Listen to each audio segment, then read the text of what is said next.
In other great news for hip hop, Nas's album is actually doing pretty well. It actually went number one on the Billboard or the rap charts. But I've noticed this. I've noticed that since it started getting more critically acclaimed, you had people on the net hate. I've seen people talk about, man, this album boring, man. Now the first week, everybody was loving it, but then they were like, man, this album ain't what I think it is, man. I mean, he need DJ Premier, he need Alchemist. I'm like, look, let me say this. Nas doesn't have to work with them dudes, man. Nas is the type of person that wants to work with whomever can match up his tempo, to match up his frequency.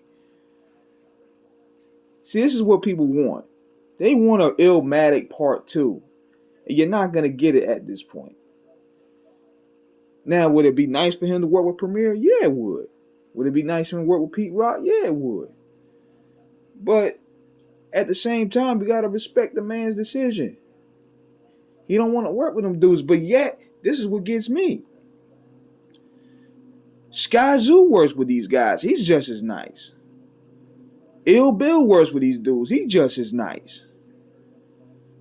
Rome Streets. There's a lot of people out there working with the same guys that you want Nas to work with. But they don't get the support like they should. Like, all these people that you want Nas to work for, all these young, hungry, talented cats is working with, but they don't get the support. But with this album here, what I like about King's Disease 2 is that it showed that Nas can adapt to the current sound without sounding corny. Hit Boy literally made it so that Nas feels comfortable in the studio, because there were times in the first album where it felt like Nas didn't want to be there. He was just rapping just for a check. But on this album here, it seems like he had the more of a relaxed approach to it. I was thinking probably it was because the whole ordeal with Kanye left a sour taste in his mouth, and he felt like he didn't really want to rap like that anymore. But with this album here, Nas sounded more comfortable. He sounded more relaxed.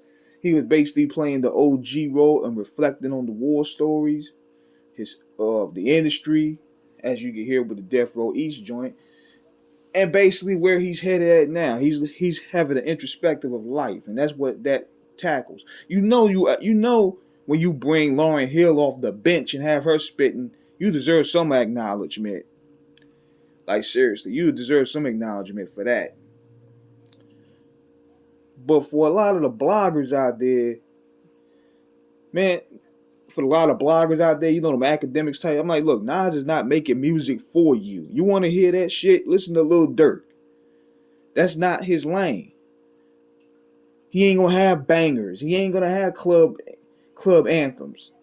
Nas is almost 50 years old. He ain't gonna be putting out club bangers at this point of his career. He's been there, done that. And that's what this album reflects. So, good congratulations to Nas. Queensbridge with another home run. This is King Eric signing out. Subscribe to the like button. Peace.